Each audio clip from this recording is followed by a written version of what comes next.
गुरुजी सर्वप्रथम आपके चरणों में कोटि कोटि नमन करता हूँ। सबसे पहला प्रश्न मेरा यह है कि आपके द्वारा लिखित पुस्तक बाबा अमर सिंह पवन गुरु अमरा का संपूर्ण इतिहास जो इस वक्त मेरे हाथ में है, उसको लेकर 90% लोगों का यह मानना है कि आपने जो लिखा है वो पूर्ण सत्य है, लेकिन कुछ का मानना है कि हम जिसे मानते हैं वो अमर सिंह पवन और गुरु अमरा दोनों अलग अलग हैं। मनीष गुरु जी जबरन अमर सिंह पवन को गुरु अमरा से जोड़ रहे हैं, मनीष गुरु जी एक अलग ही लाइन चला रहे हैं। तो मुझे बताइए कि इस विषय में आप क्या कहना चाहते हैं, सत्य क्या है उसे लोगों को बताइए। जी देखिए, इसको इस तरह से समझिए, जैसा कि मैंने अपनी पुस्तक में भी बताया कि जब गारव गुरु साहब इस अविद्या के सबसे बड़े साधक और शायद इस विषय में सबसे ज्यादा जानने वाले ज्ञाता, जब वो गुरु गारव साहब जो है मेरठ के रहने वाले थे, खेड़ी खामपुर के, और जब वो जादू की विद्या सीखने के लिए उन्होंने अपने घर का त्याग किया और वो बंगाल चले गए। वहां उन्होंने अपने गुरु के मार्गदर्शन में अटूट साधना करी और लगभग 12 वर्षों से भी अधिक साधना के पश्चात अपनी गुरु कृपा से कुछ देवताओं को सिद्ध किया जी। वो देवता थे अमर सिंह परेत, अच्छा, नथिया चौकी, बंगाल की कालका, जीतमन बौरी और हनुमान चौकी यानी हनुमान जी के तंत्र से संबंधित ज्ञान। इनकी सिद्धि करके और गुरु से दान द्वारा प्राप्त करके इनकी विद्या को वो वापिस खेड़ी खामपुर मेरठ आए। जैसा मैंने कहा, अमर सिंह परेत जी यानी जो गारव गुरु साहब थे वो इन्हें अमर सिंह परेत कहते थे। अच्छा, जो शुरुआती नाम था वो अमर सिंह परेत जी। और वो क्यों कहते थे वो केवल वो ही जानते थे। और मेरी इस बात की पुष्टि उनके परपोते जो अभी जीवित हैं, ओमपाल जी, या उनके बाद जो मामन बुरिया हुए उनके परपोते लाला जी, उनसे वहीं पर जाकर की जा सकती है। कांटे में अभी मौजूद है, उनसे पुष्टि की जाए। मैं बिना प्रमाण के कोई बात नहीं करता, बिल्कुल बिना प्रमाण के मैं ना लिखता हूं और ना मैं कहता हूं। हाँ। मैं काल्पनिक बातें करता ही नहीं हूं। ओके में बता दिया, सपने में बता दिया, मेरा फलाना बता गया था, मैं वो बातें करता ही नहीं। हाँ, जिसको संदेह हो वो जाके पूछ सकता है।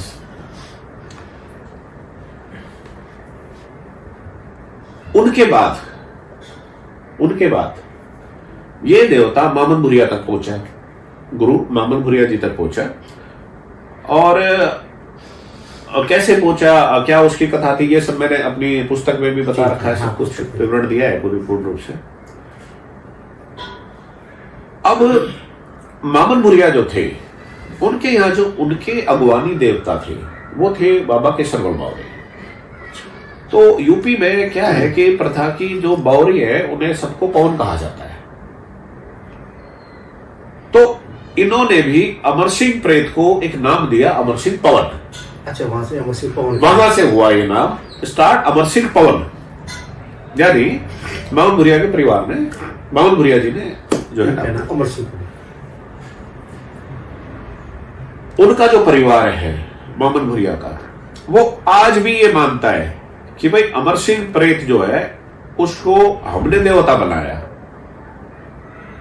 जी, और हमने उसको अमर सिंह पवन नाम दिया। आज भी वो इस बात को कहते हैं और मानते हैं।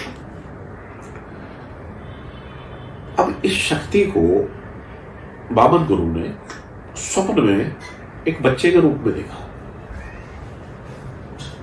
ठीक है, और उस बच्चे रूप के अलावा वो इसके बारे में आज तक भी उनका परिवार कुछ नहीं जानता। अब जब इस शक्ति को देखा तो उन्होंने ये अनुमान किया कि भाई ये जो है कोई बच्चा है, जो शक्ति है वो एक बालक रूप है, ये उनका अनुमान था जी।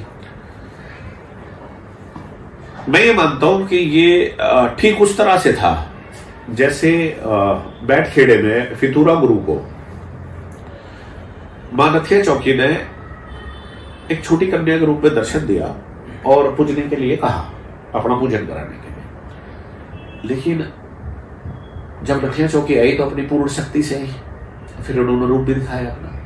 तो नथिया चौकी कन्या तो है नहीं, लेकिन स्वप्न में दर्शन जो दिए वो कन्या रूप में दिए। महाशक्ति बेसिकली हमेशा बाल रूप में दर्शन देती है। जी जी।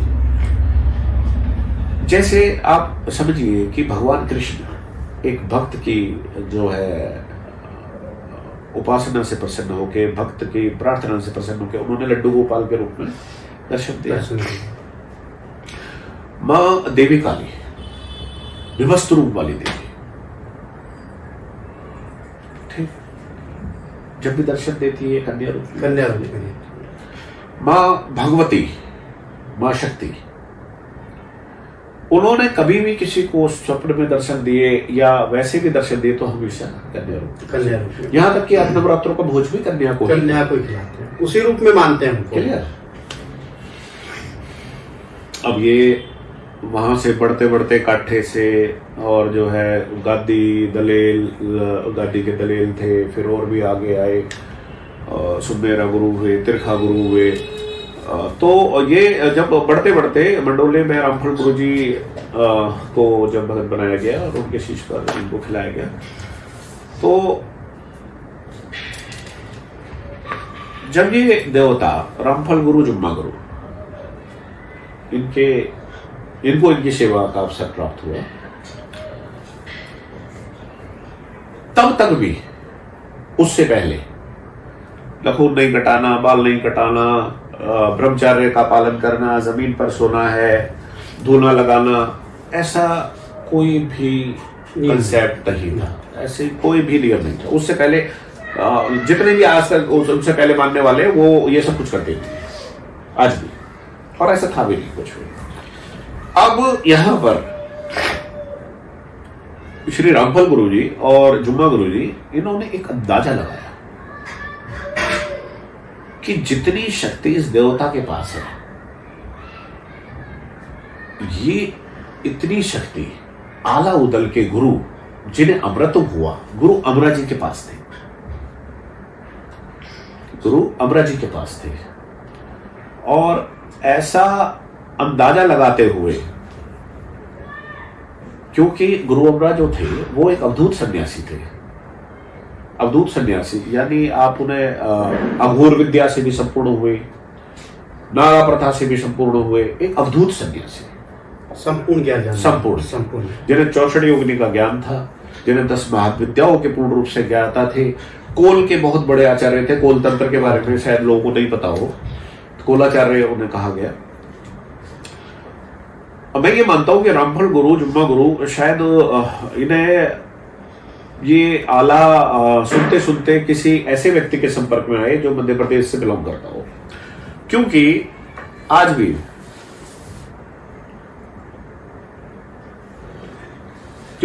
भी संपूर्ण मध्य प्रदेश में तंत्र से गुरु अमरा जी को मानने वाले सभी लोग गुरु भगवान शिव की फोटो लगा के चौकी लगाते हैं और ये सभी नियम करते हैं, जैसे धूना लगाना, बाल नहीं कटाने, नखून नहीं कटाना, 100 महीने तक जो है ब्रह्मचर्य का पालन करना और उनको भोग लगाना। वो लोग मीठा चढ़ाते हैं इनको, मीठा पान चढ़ाते हैं इनको। तो मध्य प्रदेश से जितने भी तंत्र को फॉलो करने वाले हैं वो इनके अवधूत सन्यासी वाले नियम को फॉलो करते हैं। बेसिकली जो ये नियम है कि अवधूत सन्यासियों के, क्योंकि आपने ये देखा होगा कि संपूर्ण भारतवर्ष में पितृ पूजन होता है। यदि माना जाए कि ये एक बालक है तो कोई मीनिंग नहीं है ये सब करने का, न बलि का, न मदिरा का, न धूने का, न नखून कटाना, ये सब पितृ पूजन होता है। एक सब लोग अपना अमावस्या का कार्य करते हैं और करते हैं, हाँ, गंगा स्नान करते हैं ना। तो ये एक्चुअली जो नियम थे ये वहां से आए, इनको गुरु अमरा मानते हुए। अब जैसे कि आलाखंड कहता है, जिसके अनुसार गुरु अमरा जी के शिष्य आला, उदल, ब्रह्मा, मलखान और लाखन, 5 ऐसा माना जाता है आला खंड के अनुसार और भविष्य पुराण के अनुसार ये पांचों जो है पांडवों के अवतार हुए। अच्छा। हाँ। और आला खंड में आप जो है आला खंड में जाइएगा, जैसे जो है मायाराम पतंग ने भी लिखा है ऐसा, और जो है ललिता प्रसाद द्विवेदी ने भी ऐसा लिखा, और उनसे पहले जी मट्टू जी का भी हुआ उस पर। तो जितने भी आला खंड लिखे गए उन्होंने उनको पांडवों का अवतार माना। और आला खंड में वर्णित भविष्य पुराण का संदर्भ कहता है कि आला के जो गुरु थे वो भगवान कृष्ण के अंश अवतार थे। अच्छा। और आला के गुरु कौन हुए? गुरु अमरादेव महाराज। तो ऐसा मानते हुए भविष्य पुराण का जो अंश आला खंड में उसको सुनते हुए शायद जुम्मा गुरु ने भी ये माना कि ये जो है भगवान कृष्ण के अंश अवतार है। और यही कारण था कि अपने देहांत से पहले जुम्मा गुरु जी ने अपने द्वारा बनवाया जमुना पर स्थित मंदिर में, बाबा अमर सिंह पुराण के मंदिर में, फिर भगवान कृष्ण की मूर्ति स्थापित करवाई। हाँ। ये उनके ध्यान से पहले जो है मूर्ति वहां पर स्थापित की गई, ये मानते हुए कि ये गुरु अमरा है और ये कृष्ण का अंश अवतार है, क्योंकि ऐसा भविष्य पुराण कहता है। अच्छा, इससे पहले जो उनके स्टार्टिंग के आप जो बनाए हुए उनके अखाड़ों के भजन या अखाड़ों में गाने वाले भजन या अखाड़ों के जो थे, उनमें बहुत बार ये चीज गाई गई कि भाई तू आला उदल का गुरु कहलाया। ठीक है। और हाँ, इनका जिक्र किया गया इन सब चीजों का। और जैसे उस समय ये था कि भाई लोगों को ये बताया गया कि भाई इनके पास उड़न खड़ा हुए, इनके पास बीन मुदरिया है, इनके पास जादू का सोटा है, इनके पास ज्ञान गुदड़िया है। तो ये जो सब चीजें थी, ये आला खंड बिल्कुल प्रमाणित करता है और स्पष्ट तौर पे उसमें लिखा है कि ये सभी कुछ तब से गुरु अमरा जी ने प्राप्त किया। अच्छा, ये सारी शक्तियां। हाँ, अब हुआ क्या है यहाँ पर कि इन्होंने अब पूरी बात लोगों तक ना बताते हुए और लोगों से मुझे लगता है छुपाते हुए ये आला खंड की छोटी छोटी बातों को घुमा फिरा कर कहा। हाँ, इसको तोड़ मरोड़ दिया। हाँ, जैसे कि इन्होंने कहा कि भाई इस देवता ने भोले से युद्ध करा, जबकि आला खंड में जो इन्होंने सुना उसमें दिए भविष्य पुराण के अंश के अनुसार पांडवों ने भगवान शिव से युद्ध करा, ऐसा भविष्य पुराण कहता है। युद्ध के 18वें दिन, जो मेरी पुस्तक में भी पूर्ण रूप से विवरण है। और इन्होंने कहा कि ये देवता 16 कला का है।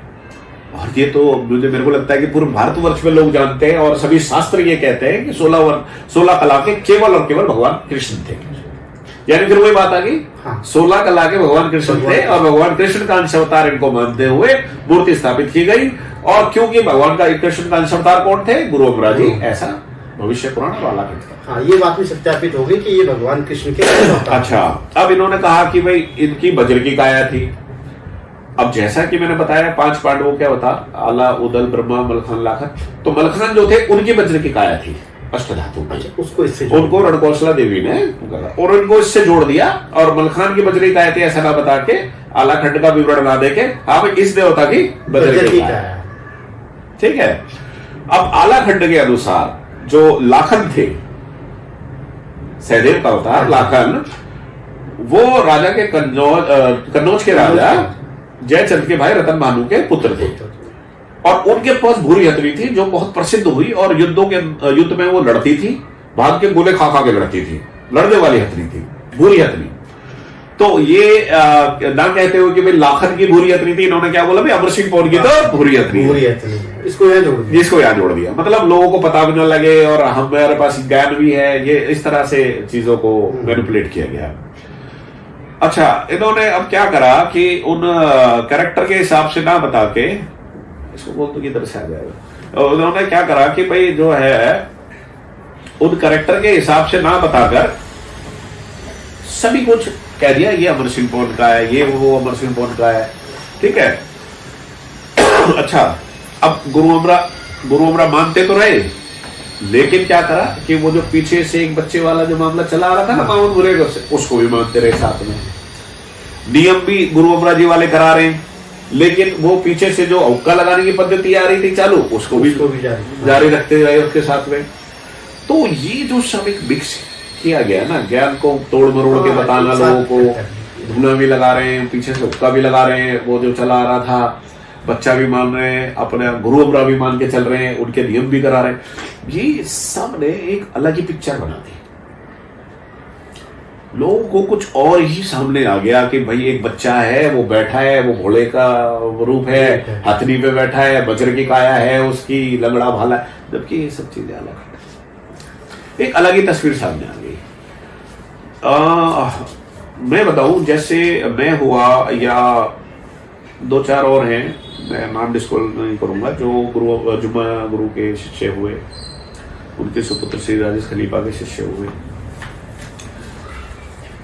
उन्हें कई बार चर्चा में गुरु जिन्होंने श्री जुम्मा गुरु जी ने भी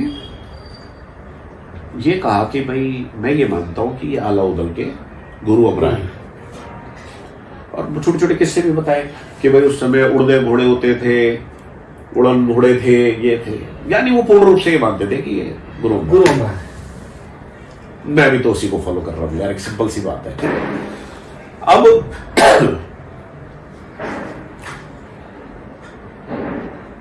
जो आला खंड में लिखा और जो उन्होंने बताया वो पूर्ण रूप से स्पष्ट करता है कि भाई उन्होंने माना कि ये गुरु अमरा है, लेकिन वो बच्चे वाले मामले को भी लेके चलते हैं और लोगों को ये नहीं बताया कि भाई ये गुरु अमरा है, मतलब लोगों को एक कह सकते हैं भ्रम में रखा। भ्रम में रखा। और मैं ये समझता हूँ कि शायद उन्होंने जितना हमें बताया कि भाई ये उनके गुरु थे, गुरु अमरा थे, शायद वो भी उतना ही जानते थे जितना आला खंड में लिखा है। मैं उस चीज को ही पकड़ के चला कि ये गुरु अमरा है। और मेरे अपने जीवन के 15 वर्ष के कठिन तप से, गहन उपवास, अध्ययन से, शोध से, जगह जगहों पे जाके मैंने उन जगहों के विषय में जाना जो जगहें गुरु अमरा जी से संबंधित हैं, जो कि मैंने इस पुस्तक में भी विवरण करा है। और उनके जीवन से संबंधित बहुत सारी चीजें, जैसे कि वो किस तंत्र के कुल से हुए, किन किन देवी देवताओं की उन्होंने उपासना करी, किस तंत्र को उन्होंने फॉलो करा, और जिस तंत्र को हम आज फॉलो कर रहे हैं वो तंत्र क्या है, उस तंत्र का क्या नाम है, या उनसे संबंधित माता कराली की उपासना उन्होंने कब करी, कैसे करी, तो बहुत सारी चीजें वो सब रही उसमें। देखिए फर्क सिर्फ इतना है कि जो लोग लिमिटेड जानते थे उन्होंने कभी किसी को नहीं बताया, अपने तक ही रखने की कोशिश करी, और मैंने उसको ब्रॉड लेवल पे जाना, पूर्ण रूप से जाना, और मैंने खोल के सबको बताया। अब इतने सालों से जो वो पुरानी पिक्चर लोगों के दिमाग में है, उसे मैं एकदम से तो नहीं निकलता। स्वीकारने में समय लगता है, लेकिन सत्य को स्वीकारने में समय नहीं लगता, और एक ना एक दिन वो सत्य सामने आएगा। बिल्कुल। और देखिए बड़े स्पष्ट तौर पे मैं कहूंगा कि यदि आप ये मानते हैं कि 1.25 महीने के लिए में आप नाखून नहीं काटना, धोना लगाना है, बाल नहीं कटाने, ब्रह्मचर्य का पालन करना है, तो आपको ये मानना ही पड़ेगा कि आप गुरु अमरा जी का पूजन कर रहे हैं। ठीक है, क्योंकि ये सभी नियम गुरु अमरा जी से संबंधित हैं, ये उन्हीं के नियम हैं, ये किसी पितर के नियम में नहीं है। पूरा मध्य प्रदेश तंत्र से बांधने वाला इन्हीं नियमों को फॉलो करता है। ठीक है, चलिए पूछिए और क्या। जी, इसी के साथ लोग कहते हैं कि मनीष गुरु जी ने स्थान पर लगाने वाली तस्वीर ही बदल दी। अच्छा, वो एक अलग ही लाइन चला रहे हैं। अच्छा, उन्होंने तो लाइन ही अलग बना ली। तो आप बताइए गुरु जी कि गुरु अमरा देव जी की तस्वीर लगाना, भगवान शिव की तस्वीर लगाना या बाल रूप की तस्वीर लगाना, इनमें क्या अंतर है?